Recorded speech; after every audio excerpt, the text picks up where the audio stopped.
Your firm, Brent? It's my arena now. The eviction notice was still crumpled in my glove compartment when the second piece of mail arrived. That would change everything. Jack Delaney, that's me, sitting in a rusted-out Ford pickup that doubled as my bedroom, parked behind a Denny's in Anchorage, Alaska, reading government correspondence by dashboard light at 6 in the morning. Final notice, property tax delinquency, the envelope read. My first thought was that they'd made a mistake. You can't owe taxes on property you don't own, and after my divorce from Vanessa, I owned exactly nothing except the clothes on my back and this dying truck. But there it was, black ink on official letterhead.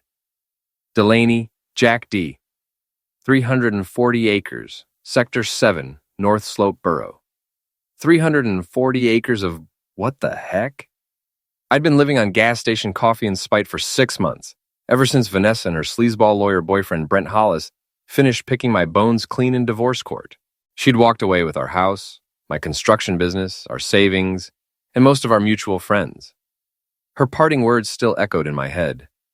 Enjoy poverty, Jack. It suits you. The tax notice listed a phone number. I dialed it on my cracked cell phone, expecting to clear up some bureaucratic mix-up. Alaska Department of Revenue, Property Division. Yeah, I got a tax notice for land I don't own. Name's Jack Delaney. Hold, please. Keyboard clicking. Mr. Delaney, you inherited this property from Theodore Delaney in 2019. The deed transfer shows you as sole beneficiary. Uncle Teddy. I barely remembered him. My dad's brother who disappeared into the Alaskan wilderness decades ago. We'd gotten a death notice 4 years back, but I was too wrapped up in my failing marriage to pay attention to the details. What kind of land are we talking about? According to our records, it's classified as mineral-rich territory. You might want to contact... I hung up and stared at the tax notice. $47,000 in back taxes, money I didn't have. But mineral rights? In Alaska? My phone rang before I could process this fully. Mr. Delaney, this is Sheila Price from Arctic Energy Solutions. I understand you own mineral rights on the North Slope. How did you... Public records, Mr. Delaney. We've been trying to reach you for months. Your property sits on top of a significant oil deposit. We'd like to discuss a leasing arrangement. The world tilted. 6 months ago, I'd been a successful contractor with a house in the suburbs and a wife who pretended to love me. Now I was homeless, broke, and apparently sitting on an oil fortune. What kind of money are we talking about? For mineral rights of that scope, initial signing bonus of $2 million plus 15% royalties on extraction. Conservative estimate puts your annual income at $8 to $12 million, depending on market prices. I sat in stunned silence, watching early morning commuters drive past in their warm cars, heading to their stable jobs and functional lives. The irony was so thick you could cut it with a knife. Mr. Delaney, are you there? Yeah, I'm here. Where do I sign? After we arranged to meet, I drove to a McDonald's and bought my first real meal in 3 days. While I ate, I pulled up Vanessa's Facebook page on my phone. She'd blocked me, but I had a fake account for occasions like this. There she was, posting photos from some expensive restaurant in Anchorage, draped all over Brent Hollis like a cheap suit. The caption read, "Living our best life, #blessed, #love wins." Living their best life on my money, in my house, probably in my bed. Brent looked exactly like what he was. A predatory divorce lawyer who'd spotted an easy mark and moved in for the end. Slicked back hair, expensive suit, the kind of smile that made you want to check your wallet. I scrolled through more photos. Vanessa at some charity gala. Vanessa on a ski trip. Vanessa showing off jewelry I'd never seen before. All posted in the last month. Either Brent was doing very well for himself, or they were burning through money fast. A plan started forming in my head. Nothing elaborate, nothing illegal. Just good old-fashioned justice served ice cold. I called Sheila Price back. About that meeting, can you fly up to the property? I want to see what I'm signing for. Of course. There's a small airstrip in Deadhorse. Can you meet us there tomorrow? I'll be there. I spent the rest of the day at the library, researching everything I could about oil rights, mineral leases, and the legal ins and outs of property ownership. By closing time, I had a plan. But first, I had some back taxes to pay. The flight to Deadhorse took 2 hours in a tiny prop plane that shook like a paint mixer. I'd used my last credit card to buy a decent shirt and pants, Couldn't show up to a multi-million-dollar deal looking like a homeless person, even though that's exactly what I was. Sheila Price met me at the airstrip. She was about 50, built like someone who'd spent serious time in oil fields, with calloused hands and no-nonsense eyes. I liked her immediately. Mr. Delaney, Sheila Price. Heck of a thing inheriting land like this without knowing it. Heck of a thing finding out when you're living in your truck. She laughed. Well, those days are over. Come on, let's go see your property. We drove north in her company SUV through landscape that looked like the surface of Mars. Endless tundra, scattered equipment, the occasional polar bear warning sign. After an hour, she pulled over next to a cluster of survey stakes. This is it. 340 acres, stretching from that ridge to the river bend. Your Uncle Ted was a smart man. He bought this back in the 70s when nobody wanted Arctic land. I stepped out of the truck and looked around. It was the most desolate place I'd ever seen, and also the most beautiful. No buildings, no roads, no sign of human interference. Just raw Alaska stretching to the horizon. The geological surveys show a major oil deposit about 2,000 feet down, Sheila continued. Easy extraction, high-quality crude. We're talking about a 20-year operation minimum. She handed me a folder thick with contracts and geological reports. Standard lease agreement. We handle all extraction, transportation, and sales. You get 15% royalties plus the signing bonus. All you have to do is cash checks. I flipped through the paperwork. It looked legitimate, but I wasn't signing anything without having it reviewed by someone who wasn't trying to sleep with my ex-wife. I need a few days to look this over. Of course, but Mr. Delaney, I should mention, we're not the only company interested in this land. If you're not ready to move forward, we might have to consider other opportunities. Are you threatening me, Sheila? Not threatening, just being honest. Oil rights like this don't stay on the market long. I studied her face. She was telling the truth, but she wasn't pressuring me either. Professional. Give me 72 hours. I'll have an answer. Fair enough. The flight back to Anchorage gave me time to think. Vanessa had always accused me of being impulsive, of making decisions without considering the consequences.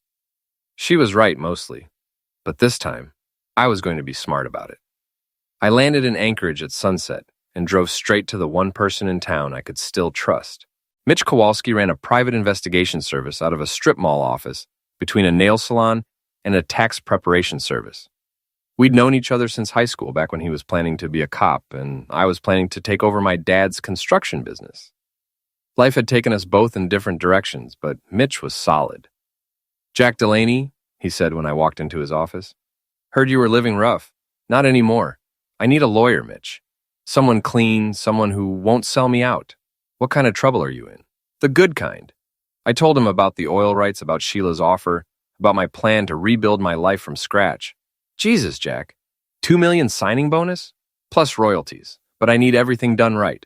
Legal, bulletproof, no loopholes. I know a guy. Tom Bradley, practices corporate law. Straight arrow, won't try to screw you.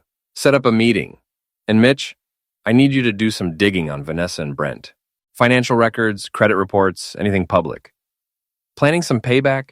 Planning some justice, Mitch grinned. Now you're talking my language. I spent that night in a cheap motel, the first real bed I'd slept in for weeks.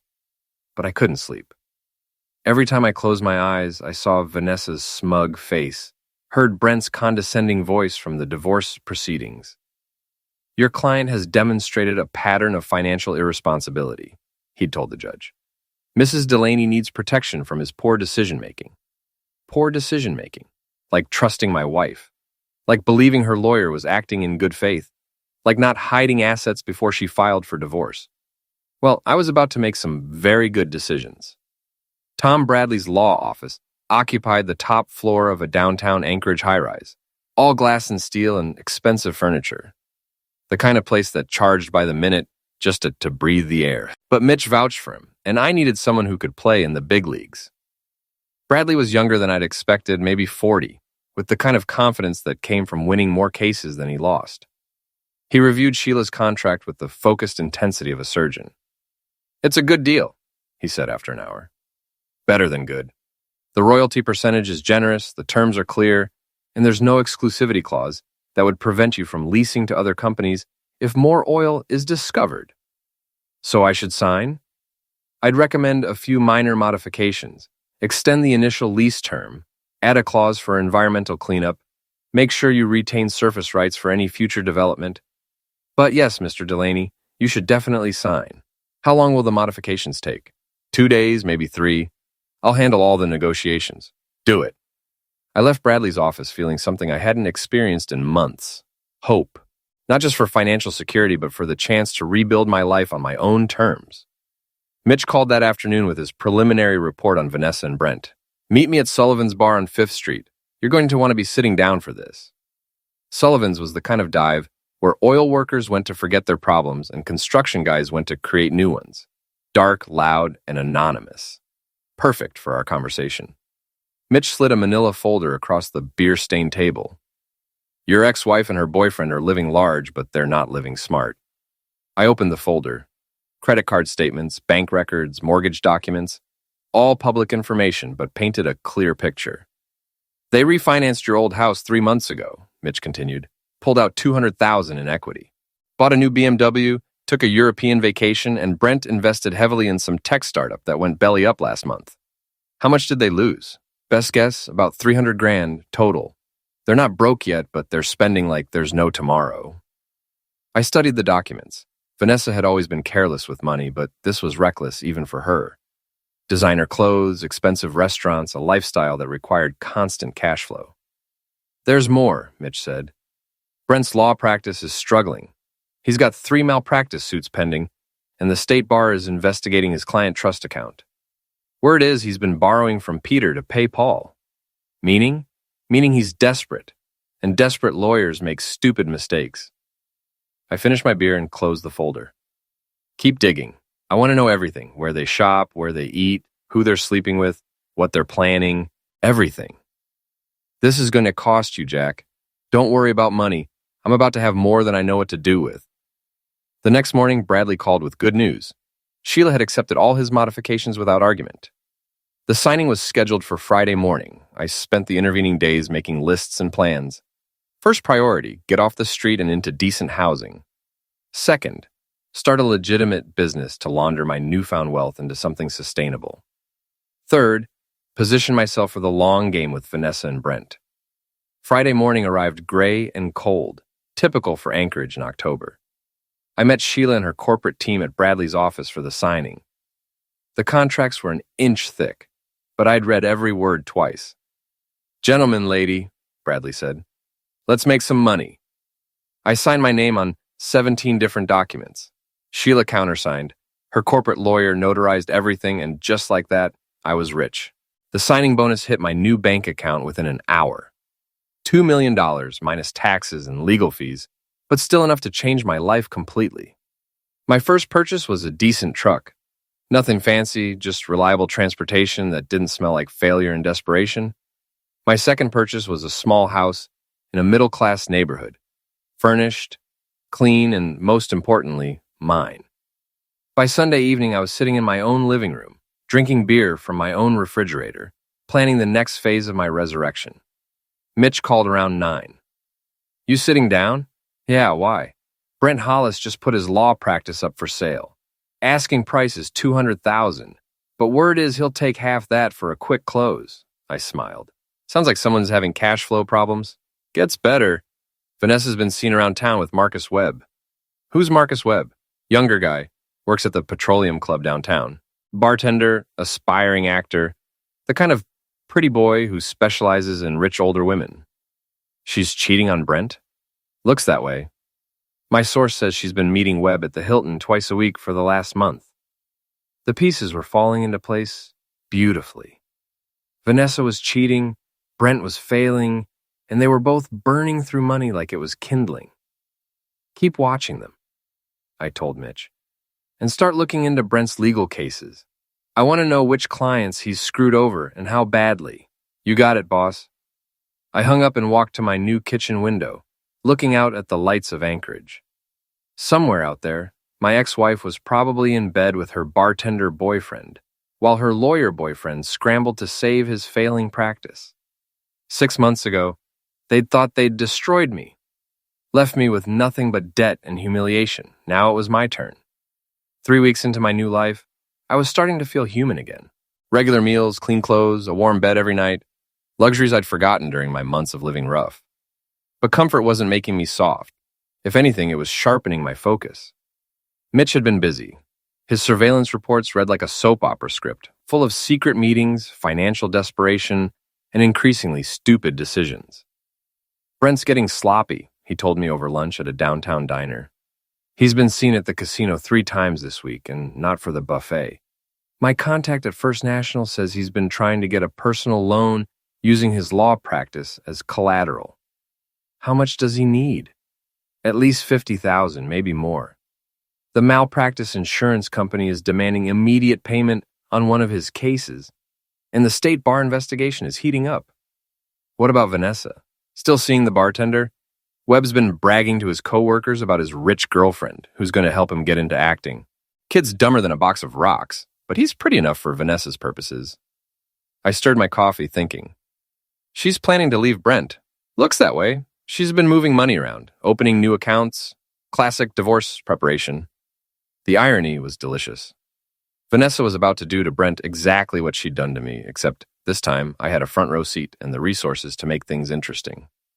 I want to meet this Marcus Webb, I said. Jack, that's not a good idea. If Vanessa finds out you're back on your feet, she's going to find out eventually. Better to control how and when.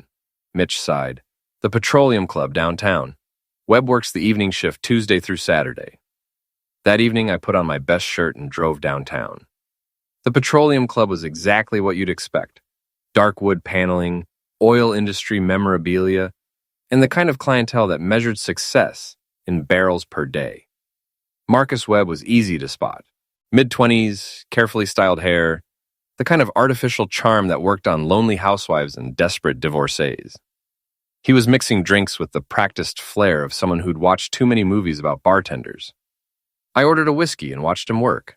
Handsome kid, I'd give him that. But there was something calculating in his eyes, a predatory awareness that reminded me of Brent. You're new here, Webb said, sliding my drink across the bar. Just moved back to town, Jack Delaney. Marcus Webb, welcome to the club. We made small talk about Anchorage, about the oil industry, about the weather. Webb was smooth, I'd give him that. But he was also fishing for information, trying to figure out if I was worth cultivating. You in the oil business? He asked. Mineral rights, I said. Just closed a big deal with Arctic Energy. His eyes lit up with interest. No kidding? That's a tough business to break into. Not if you inherit the right piece of land. I finished my drink and left a generous tip. Good meeting you, Marcus. I'm sure I'll see you around. Walking back to my truck, I felt the familiar thrill of a plan coming together. Webb was exactly what I'd expected, a small-time grifter with big-time ambitions. The kind of guy who'd sell out his own mother for the right price, and I was about to become very interesting to him. The next morning, I called Tom Bradley. I want to buy Brent Hollis's law practice. Jack, are you sure that's wise? Given your history with Mr. Hollis? I'm not buying it to practice law. I'm buying it as an investment. Real estate, client list, office equipment. What's it worth? Bradley was quiet for a moment. As a going concern, maybe $150,000. But given his current legal troubles, probably half that. Make an offer. $75,000, cash, quick close. This is about revenge, isn't it? This is about business, Tom. Sometimes they're the same thing. While Bradley worked on the legal purchase, I had Mitch dig deeper into Brent's client files. What he found was a goldmine of potential lawsuits and ethical violations. This guy's been playing fast and loose with client money for years, Mitch reported. Commingling funds, charging excessive fees, settling cases without client approval. It's a wonder he hasn't been disbarred already. Who are his biggest victims? Construction company owner named Pete Morrison. Brent was supposed to collect on a $2 million judgment, but somehow the money disappeared into Brent's operating account. Morrison's been trying to get answers for 6 months. Pete Morrison. I knew that name. We'd bid against each other on several projects before my divorce. Good guy. Honest contractor. The kind of man who deserved better than getting screwed by a sleazy lawyer. Set up a meeting with Morrison, I told Mitch. Unofficially, I think we might be able to help each other. The meeting took place at a construction site Morrison was managing, a new office building on the south side of town. Pete looked older than I remembered, worn down by months of legal battles and financial stress. Jack Delaney, he said, shaking my hand. Heard you were having some hard times. We're being the operative phrase. I'm back on my feet, Pete, and I think I might have information you can use. I told him about buying Brent's practice, about the files I'd soon have access to, about the pattern of client misuse Mitch had uncovered. You're saying Hollis stole my money? I'm saying the evidence suggests some serious irregularities in how he handled your case. Once I own his files, I'll have documentation that might help you recover what you're owed. Pete's face hardened. That son of a witch cost me everything. I had to lay off 12 guys, lost 2 major contracts. My wife left me last month. Then let's make sure he pays for it. We shook hands again, but this time it felt like a partnership. Bradley called that afternoon with good news. Brent had accepted the offer. He wants to close tomorrow, Bradley said, and cash wire transfer, no contingencies. He's desperate, Jack. Perfect. Set it up. That evening, I drove past my old house, the one Vanessa had taken in the divorce. It looked different somehow. The yard was overgrown, the paint was peeling, and there were newspapers piled up on the front porch. Either they were out of town or they'd stopped caring about appearances. I parked across the street and waited. Around 10 o'clock, Vanessa's BMW pulled into the driveway. But she wasn't alone. Marcus Webb was in the passenger seat. I watched them argue through the car windows. Vanessa was gesticulating wildly, clearly upset about something. Webb looked bored, checking his phone while she ranted. Finally, they got out of the car and went into the house. Webb didn't look like a man visiting his girlfriend's home. He looked like a man casing the joint. My phone buzzed with a text from Mitch. Brent at casino again. Down big, drinking heavy. Looks like a man at the end of his rope. I smiled and drove home to my warm, comfortable house. Tomorrow, I'd own Brent's law practice. By next week, I'd have enough evidence to destroy his reputation and recover Pete Morrison's money. But that was just the beginning. Vanessa and her pretty boy bartender were about to discover that some games have consequences they never saw coming. The closing took place in Tom Bradley's conference room at 9 a.m. sharp. Brent looked like heck. Unshaven, bloodshot eyes, a cheap suit that had seen better days. The contrast with his appearance 6 months ago was striking. Back then, he'd been the predator. Now he looked like prey. Mr. Hollis, Bradley said formally, are you represented by counsel in this transaction? I'm representing myself, Brent replied, his voice hoarse. Let's just get this done. I sat across the table from the man who'd helped destroy my marriage and steal my assets. He wouldn't look at me directly, but I could feel his nervous energy. He needed this money badly. The paperwork took an hour. Transfer of business, assets, client files, office lease, equipment inventory.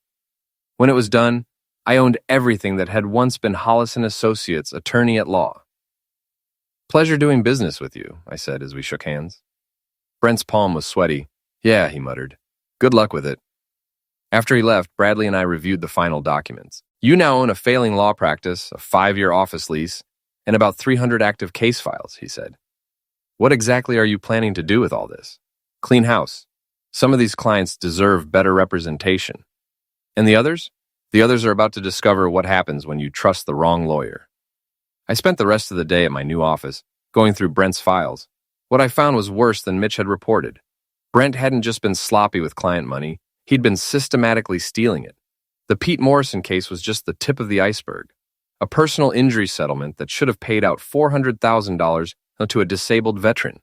A real estate deal where Brent had pocketed a $50,000 earnest money deposit. An estate case where he'd somehow lost $75,000 in probate funds. I made a list of victims and started making phone calls. Mr. Patterson, this is Jack Delaney. I've recently acquired Brent Hollis's law practice, and I think we need to talk about your personal injury case. By the end of the week, I'd contacted 12 of Brent's former clients. All of them had similar stories. Money that had disappeared, cases that had been mishandled, a lawyer who'd stopped returning phone calls when questioned about discrepancies. But I wasn't just collecting evidence. I was building an army. Gentlemen, I said to the group assembled in my conference room the following Monday, we all have one thing in common.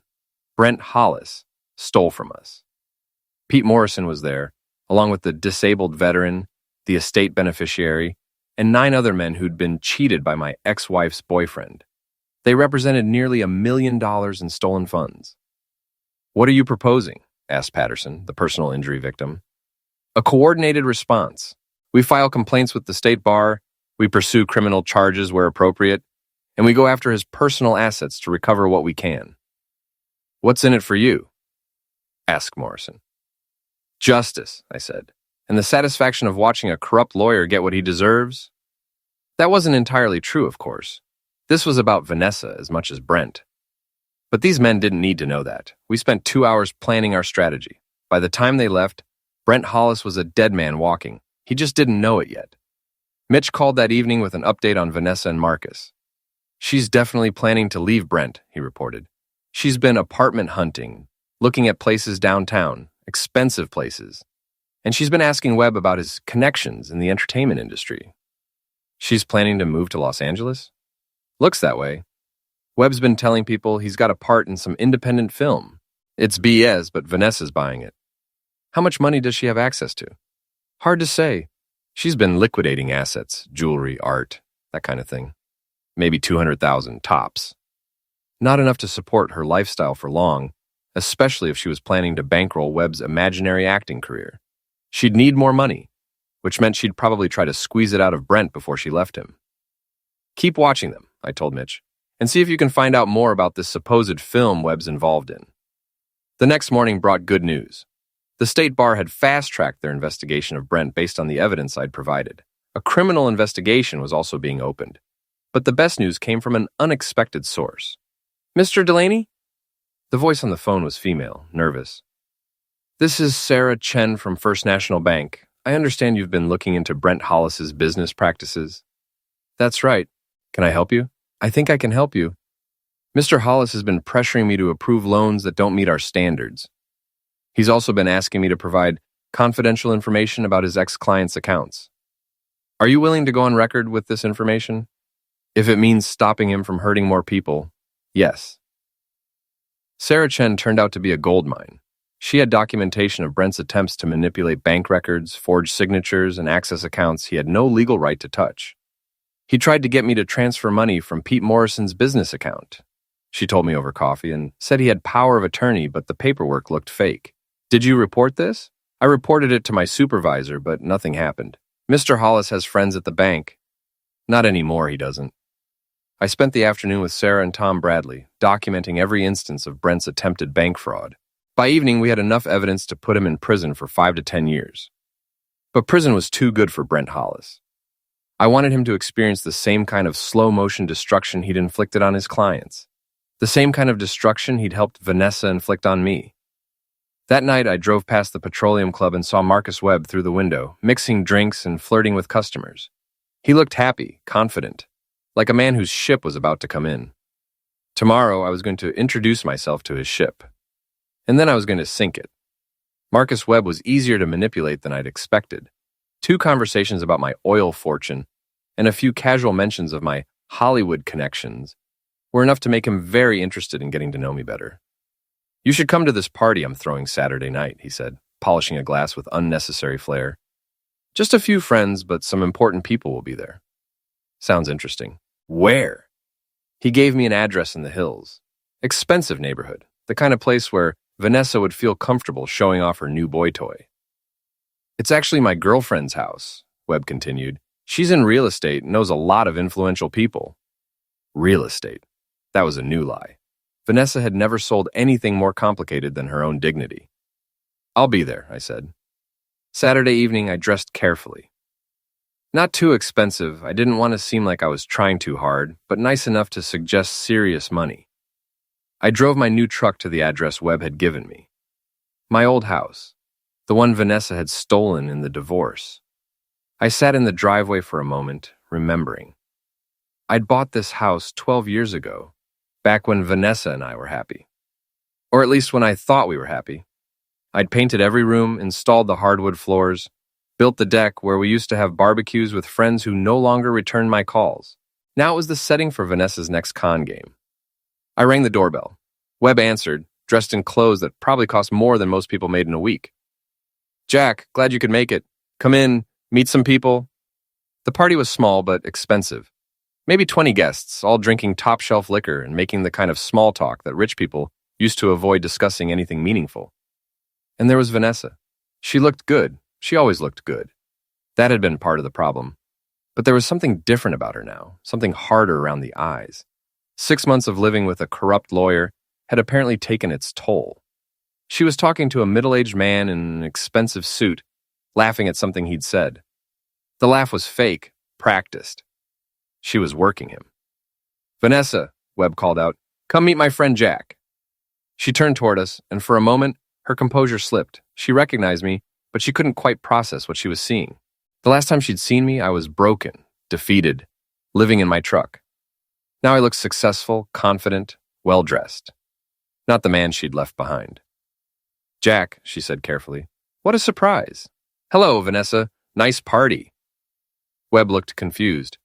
"You two know each other?" "We used to be married," I said casually. "Ancient history." "Oh." Webb's eyes darted between us, trying to read the situation. "Well, that's interesting." "Very interesting," Vanessa agreed, recovering her composure. "Jack, I heard you were having some difficulties." "Things change," I said. "I came into some money recently, oil rights. Sometimes life surprises you." Her eyes sharpened with interest. Vanessa could smell money from 3 counties away. "How wonderful for you," she said. "We should catch up sometime. I'd like that." I spent the next hour mingling, making small talk, and watching Vanessa work the room. She was good at it, charming, flirtatious, always steering conversations toward business opportunities and investment possibilities. But I could see the desperation underneath. She needed money, probably more than she was letting on. Around 10 o'clock, I found Webb alone on the deck, smoking a cigarette and checking his phone. "Heck of a woman you've got there," I said. "Yeah, Vanessa's amazing. Really connected, you know. She's helping me get into the film business." "No kidding. What kind of films?" "Independent stuff, mostly. There's this project in LA, needs investors. Vanessa thinks I'd be perfect for the lead role." "How much are you investing?" $200,000. It's a lot, but Vanessa says the returns could be huge. I nodded sympathetically. "The entertainment business is tough. You sure this is legitimate?" "Oh yeah, totally legitimate. Vanessa's got connections with the producer." Poor kid. He had no idea he was being set up as Vanessa's exit strategy. "Well, if you need additional investors, let me know. I'm always looking for good opportunities." Webb's eyes lit up. "Really? That would be amazing. Let me talk to Vanessa." I left the party around 11, but not before exchanging phone numbers with both Vanessa and Webb. As I drove away, I could see them through the kitchen window, having what looked like an intense conversation, probably about how to separate me from my money. Monday morning brought excellent news. The state bar had suspended Brent's license pending investigation. The criminal case was moving forward, and 3 of his former clients had filed civil suits seeking damages. But the best news came from Mitch. "Brent's broke," he reported. "The casino cleaned him out over the weekend. He's been trying to borrow money from everyone he knows, but word's gotten around about the investigation." "What about Vanessa?" "She's panicking. My source at the bank says she tried to access one of Brent's accounts, but it's been frozen. She's running out of options." "Perfect timing. Webb thinks I'm interested in investing in his fake movie. You're not actually going to give them money, are you?" "Not exactly, but I am going to let them think I might." That afternoon, Webb called. "Jack, I talked to Vanessa about that investment opportunity. She'd love to discuss it with you." "Great. When and where?" "How about dinner tomorrow night? Someplace nice where we can talk business." "Perfect. I'll make reservations at the Captain Cook Hotel." The Captain Cook was Anchorage's fanciest restaurant, the kind of place where a single meal cost more than most people's weekly grocery budget. If Vanessa wanted to play in the big leagues, she was going to have to dress the part. I spent Tuesday preparing for the meeting, not just choosing clothes and rehearsing my pitch, but setting up the surveillance equipment Mitch had provided. A tiny recording device, virtually undetectable, that would capture every word of their con attempt. Because that's what this was, a con game. Vanessa and Webb were going to try to separate me from my money, just like Vanessa and Brent had separated me from my assets. The difference was, this time I was ready for them. This time, I was the one setting the trap. The Captain Cook Hotel's restaurant was everything I remembered. Crystal chandeliers, white tablecloths, the kind of service that made you feel important even if you weren't. I'd brought Vanessa here for our 5th wedding anniversary, back when I thought we'd be together forever. Now I was using it as the setting for her downfall. I arrived first and requested a corner table with good acoustics. The recording device Mitch had given me was no bigger than a button, clipped inside my jacket pocket, Everything Vanessa and Webb said would be preserved for posterity. They arrived 15 minutes late, fashionably late, Vanessa would have called it. She was dressed to end in a black cocktail dress that probably cost more than my truck payment. Webb wore a suit that looked expensive, but didn't quite fit right. "Jack," Vanessa said, air-kissing my cheek like we were old friends instead of bitter ex-spouses. "You look wonderful." "You too, Vanessa. Success agrees with you." We ordered drinks, top-shelf whiskey for me, champagne for them, the kind of drinks that signaled serious money was about to be discussed. "Marcus tells me you're interested in film investment," Vanessa said once we'd settled in. "I'm interested in good opportunities. Oil money needs to be diversified." "Absolutely." "Marcus, tell Jack about the project." Webb launched into his pitch with the enthusiasm of a true believer. The film was called Northern Lights, a romantic drama set in Alaska. The producer was someone named David Chen, no relation to Sarah Chen at the bank, I assumed. They needed $2 million in additional funding to complete production. "It's a guaranteed success," Webb said. "The script is amazing, the cast is perfect, and the market for independent films is huge right now." "Who else is involved in the financing?" I asked. "Several private investors," Vanessa said smoothly. "People who prefer to keep their involvement confidential." "Of course, and what's the expected return?" "Conservative estimate is 3-to-1 over 18 months, Webb said. "But it could be much higher if we get distribution with one of the major studios." I nodded thoughtfully, playing the role of the wealthy but naive investor. "Sounds interesting. Can I see the business plan?" "Absolutely," Vanessa said. "I'll have David send you the complete package tomorrow." We ordered dinner: lobster for Vanessa, steak for Webb, salmon for me. The conversation moved to safer topics: the weather, the oil industry, mutual acquaintances from my marriage to Vanessa. "Whatever happened to Brent?" I asked casually. "I heard he was having some legal troubles." Vanessa's smile tightened slightly.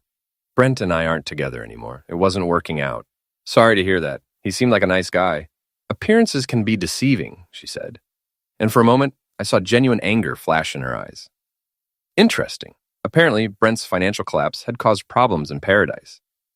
"Well, his loss is Marcus's gain," I said, raising my glass in a toast. Webb beamed like a kid on Christmas morning. He really believed he'd won the lottery when Vanessa picked him up. Over dessert, Vanessa steered the conversation back to business. "Jack, I have to ask, how much are you thinking of investing?"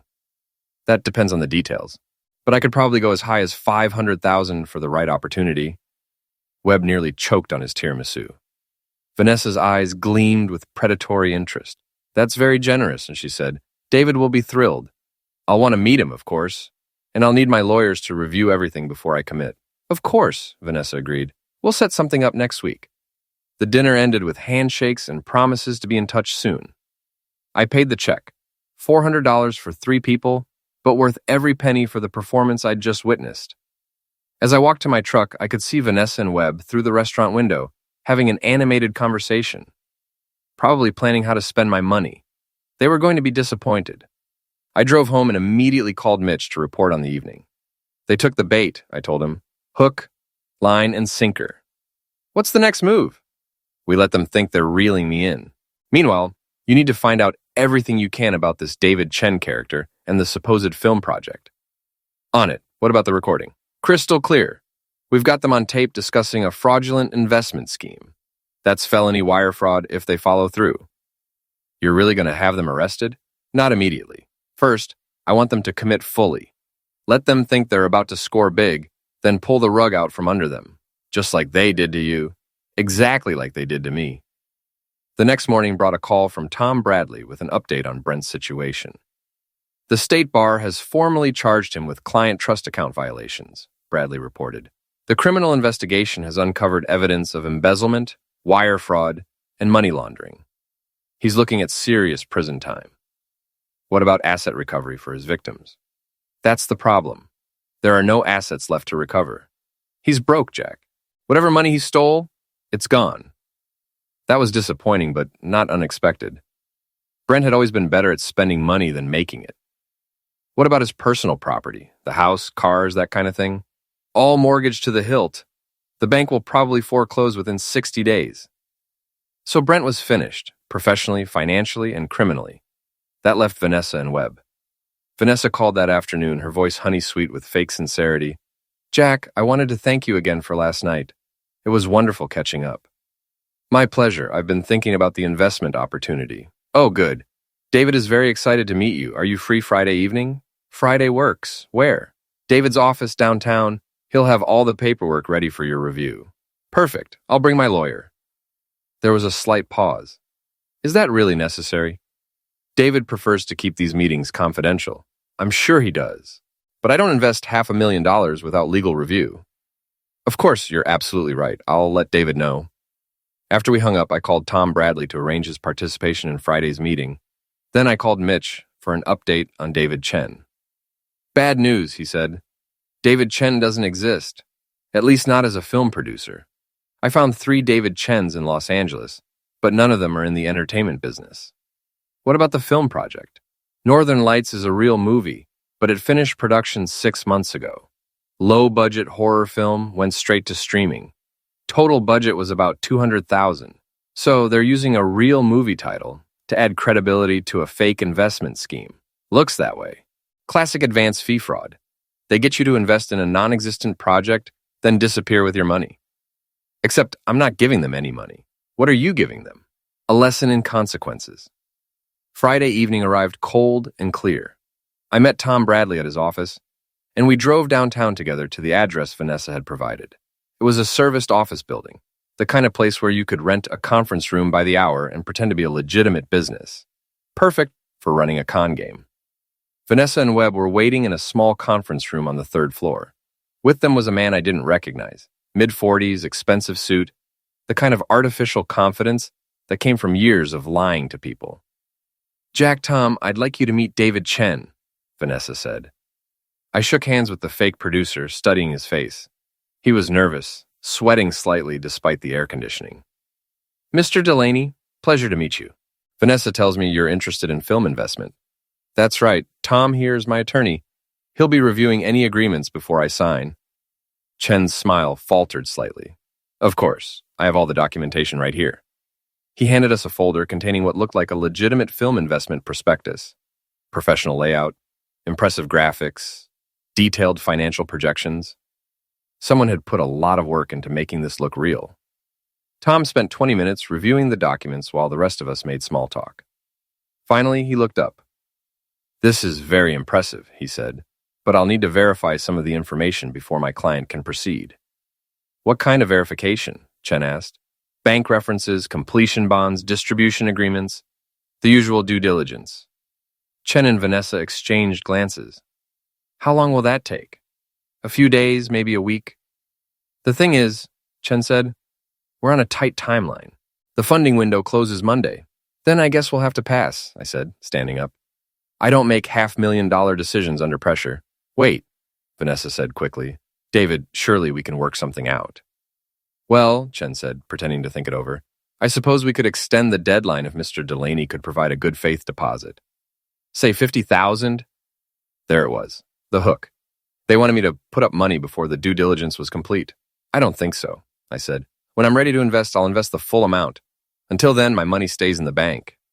We left them in the conference room, probably scrambling to figure out how to salvage their con game. That was well done, Tom said as we walked to the parking garage. You played it perfectly. They're getting desperate. Desperate peoples make mistakes. What's your next move? I'm going to give them exactly what they want. You're going to invest in their fake movie? No, I said, smiling. I'm going to give them something much more valuable than money. What's that? Justice.